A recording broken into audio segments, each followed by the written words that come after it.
So hi! Welcome and welcome back to my YouTube channel, and for today's tutorial, ituturo ko sa inyo kung saan nga ba makikita ang mga naka-hidden or naka-hide na chat sa ating WhatsApp. But first, kindly subscribe to my channel and don't forget to hit the subscribe button and the bell to notify you for my new updates. And if you want to learn more, just keep on watching and let's start. So ayan guys, for today's video, i-open lang natin ang ating WhatsApp account. And then mula dito sa chats, itap nyo lang yung 3 horizontal lines na dito sa upper right corner katulad nito. And then tap naman natin dito yung settings.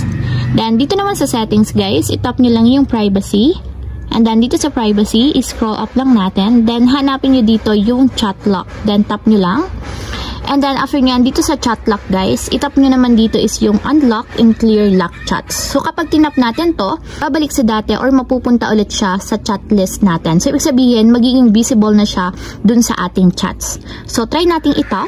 And then may magpa-pop up na option. So tatap lang natin dito yung unlock and clear. So kapag in-unlock and clear natin, lahat ng mga naka-hide na chats is, sabi ko nga, mababalik sa ating chat list and magiging visible na siya. So tap natin yung unlock and clear. And then dito ilalagay lang natin yung PIN or fingerprint authentication ng ating phone. And ayan guys, naka-unlock na yung mga naka-hidden chat. So tingnan natin dito sa chat list kung bumalik na siya. And ayan guys, kung makikita nyo, bumalik na yung aking naka-hide or naka-lock na chats.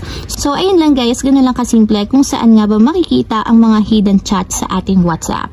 If you have a question, can you comment down below and don't forget to hit the subscribe button and the bell to notify you for my new updates. And thank you for watching! Living life, every day, late at night, not okay.